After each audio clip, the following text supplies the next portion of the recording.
She said it was just a break. Then I found her bikini pics online with another guy, how I discovered the truth while waiting for a woman who'd already moved on without saying goodbye. It started on a Thursday. I remember that because I'd just gotten off a long shift at the warehouse, and my back was killing me. I came home, dropped my keys on the counter, and saw her sitting on the couch with her knees pulled up, like she was bracing for something. Her name's Rachel. We'd been together for almost 4 years at that point. Lived together for 2.5. I thought things were fine. Not perfect, but fine. We had our routines. She liked her yoga classes and her oat milk lattes, I liked my football and my quiet. We didn't fight much. We didn't talk much either, I guess, but I figured that was just how things go when you settle in. She looked up at me and said, "Can we talk?" That's never good. I sat down across from her, still in my work boots, and she said she needed a break. Not a breakup, just a break. She said she felt like she was losing herself, like she needed space to figure things out.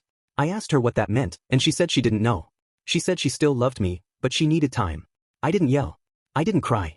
I just nodded. I didn't know what else to do. She packed a bag that night and went to stay with her friend Jenna in Santa Monica. The first few days were weird. I kept expecting her to come back through the door, asking if I'd fed the cat or if I wanted Thai for dinner. I kept reaching for my phone to text her stupid things, like a meme or a photo of the sunset. I didn't. I figured she needed space and I wanted to respect that. I told myself it was temporary, that she'd come back once she'd cleared her head.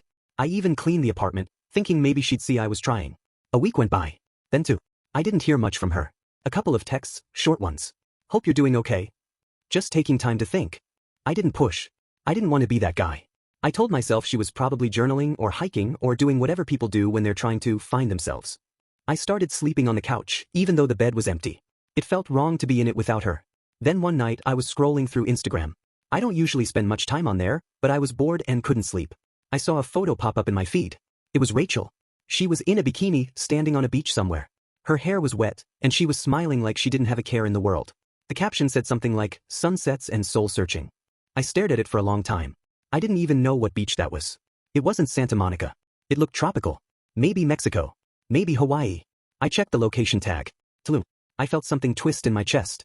Not anger, not yet. Just confusion. She hadn't told me she was going anywhere. She hadn't mentioned a trip. I clicked on her profile and saw more photos. Her in a hammock. Her drinking something out of a coconut. Her dancing at what looked like a beach bar. And then I saw it. A photo of her with a guy. He was shirtless, tanned, smiling with his arm around her waist. She was leaning into him. The caption just said, "Grateful." I didn't know what to do. I didn't comment. I didn't message her. I just sat there, staring at the screen like it was going to explain itself. I felt stupid. Like I'd been waiting around for someone who had already moved on. I kept thinking about that night on the couch, when she said it was just a break. I kept replaying it in my head, wondering if she'd already planned the trip, if she'd already met him, if she'd lied to my face. I didn't sleep that night. I just kept scrolling, looking at every photo, every comment. People were saying things like, "You look so happy," and "living your best life." I wanted to scream. I wanted to throw my phone across the room. But I didn't. I just sat there, feeling like the biggest idiot in the world. The next morning, I called in sick to work. I couldn't face anyone. I couldn't pretend like everything was fine. I spent the day walking around the city, trying to clear my head. I ended up at a bar around noon, ordered a beer, and stared at the wall. The bartender asked if I was okay, and I said I was just tired. That was true at least. I didn't tell anyone what had happened. Not my brother, not my coworkers. I didn't want to hear their opinions. I didn't want anyone to tell me I should have seen it coming, or that I was better off. I didn't feel better off. I felt hollow. Like someone had scooped out everything inside me and left me with just the shell. A few days later, she texted me, "Hey, just checking in.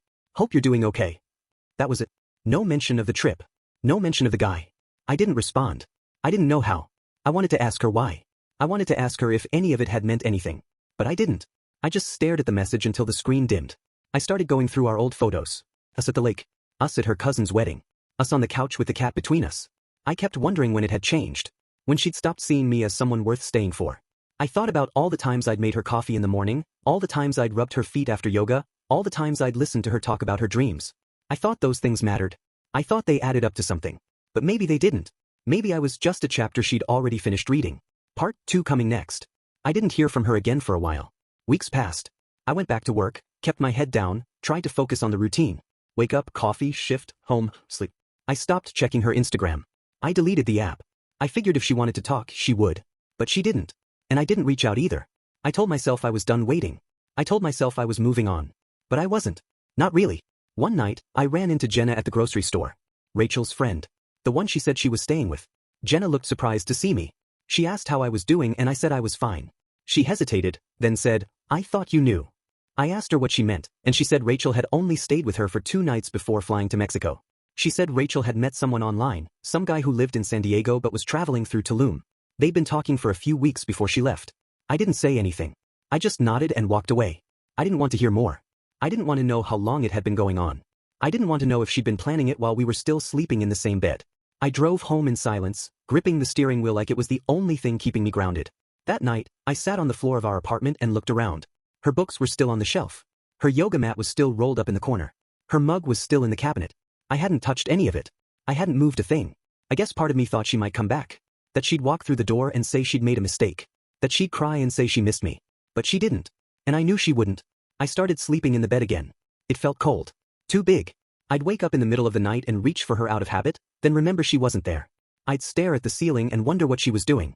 If she was laughing with him. If she was telling him the same stories she used to tell me. If he knew about the scar on her shoulder from when she fell off her bike as a kid. If he knew she hated cilantro. If he knew she cried during dog movies. I started writing things down. Not poems or anything like that. Just thoughts. Fragments. I'd write things like, she said it was a break, and, I should have asked more questions. I filled up a whole notebook in a month. I didn't know what I was trying to do. Maybe I thought if I got it all out, it would stop hurting. It didn't. One day, I got a text from her. It was longer this time. She said she was sorry for how things ended. She said she didn't mean to hurt me. She said she'd been confused and overwhelmed and didn't know how to explain what she was feeling. She said she hoped I was okay. She said she missed our talks. She didn't mention the guy. She didn't mention Tulum. Just vague apologies and soft words. I stared at the message for a long time. I didn't know what to say. I didn't know if I wanted to say anything. I thought about all the nights I'd spent wondering where I went wrong. All the hours I'd wasted trying to understand. I thought about how she'd smiled in those photos, like she'd never looked back. I typed out a reply. I said I appreciated her message. I said I hoped she was doing well. I said I was trying to move forward. I didn't ask questions. I didn't say I missed her. I didn't say I forgave her. I just kept it simple. I hit send and turned off my phone. That was the last time we spoke. It's been almost a year now. I moved out of that apartment. Got a new place across town. Smaller, quieter. I got rid of her stuff. Donated the books, tossed the yoga mat, gave the mug to Goodwill. I stopped checking her social media. I stopped asking mutual friends how she was. I figured if she wanted to be part of my life, she would have stayed. Sometimes I still think about her. Not in a bitter way. Just in passing. Like when I see someone with her kind of laugh, or when I hear a song she used to play in the car. It's not pain anymore. Not exactly. It's more like a dull echo. A reminder of something that used to be real. I don't hate her. I don't wish her harm. I just wish she'd been honest.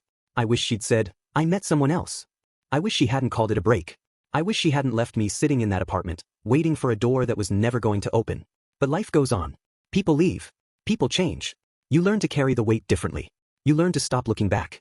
And maybe, someday I'll meet someone who stays. If you enjoyed the video, don't forget to hit that like button and subscribe for more content like this.